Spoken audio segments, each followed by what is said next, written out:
As a lifelong NHS campaigner, I'm really angry that the ideological austerity that this government have put on us has seen the budgets for our public services squeezed relentlessly in real terms. In the case of the NHS and in education, the shortfalls have been exacerbated by private investors drawing money out of the system by an increasing amount, as the privatisation of our NHS and education has accelerated over the last 8 years. Queen Mary's Hospital down the road closed their doors as a district general hospital in 1998, downgrading to a minor injuries unit, with all other services at the hospital closed, piling pressure onto St George's Hospital, which was recently placed under special measures because it can't cope with the amount of demand that's expected of it. The current plans for South West London are to downgrade a further 2 of the remaining 5 hospitals. All of our health will suffer as a result, and it's clear that increased demand and journey times at a time we have a growing population will literally cost lives.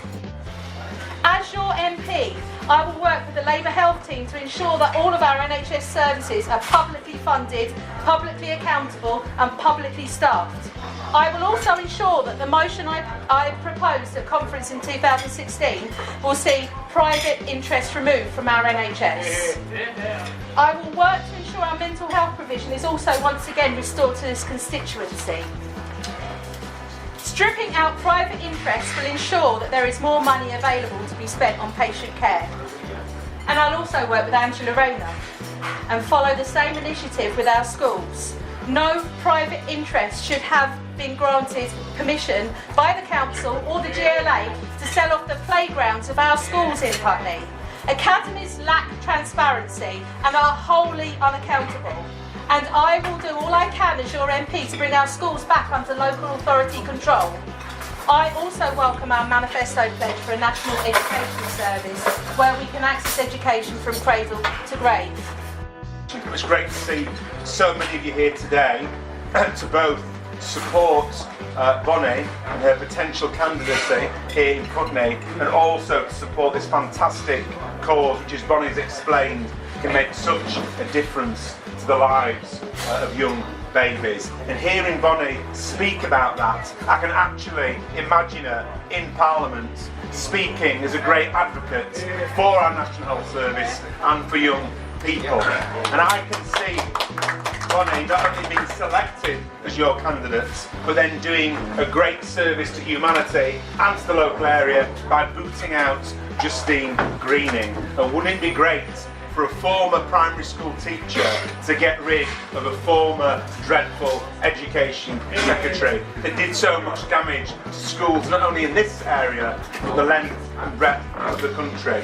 It's a great pleasure to be able to speak at this event during this selection process. I'm not the only Shadow Cabinet member to be supporting Bonnie. If you look at her leaflet, it's great she's got the support of people like Andrew Gwynn, people like Angela Rayner and colleagues as well outside the Shadow Cabinet like Chris Williamson. It's also fantastic that Unite the Union are supporting her, that ASLEF, the Train Drivers Union, are supporting her, that the Communication Workers Union are supporting her, and other trade union organisations as well. It's clear to me that Bonnie is a person and a candidate that can bring together the different aspects of our labour and trade union movement to mobilise in unity to make this seat not one of the most marginal Tory-held seats as it is in London at the moment, but a Labour seat with a handset majority at the next general election, wherever it may be.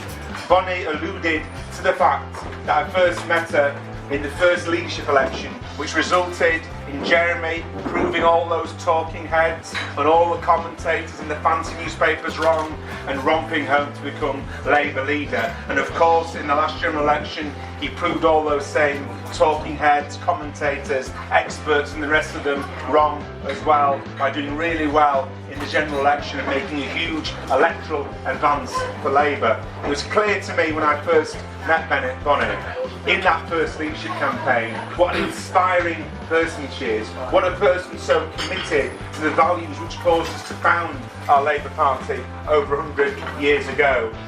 The Conservatives are clearly in a big mess, But the thing that worries me is not them being in a mess. The thing that worries me is them putting our country in a mess. It's clear that this deal that Theresa May is going to put to Parliament tomorrow, or explain to Parliament in her statement, is very unlikely to meet the 6 tests that Keir Starmer, Jeremy and the Labour team has put forward.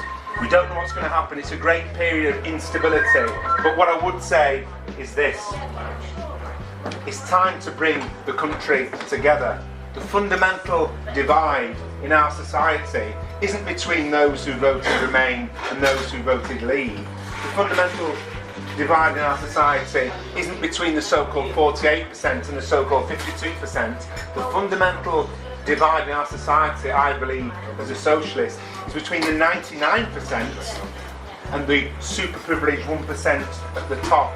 We need to bring people together. We need to bring the 99% together. The 99% who, whether we're in the European Union or out the European Union, are still being held back from the life they deserve, are still being held back from the opportunities they deserve, and are still being held back from getting the public services that they, their family and their community deserve. I am inspired tonight by being here with Bonnie, and I really want to end on this. It's not too long until this local Labour Party decides who your candidate's going to be. It's not too long until this local Labour Party decides who's going to take on Justine Greening with that wafer-thin majority that we can overturn. I hope that Bonnie's selected. I'm proud to endorse her, but there's plenty of work for you to do between now and this election.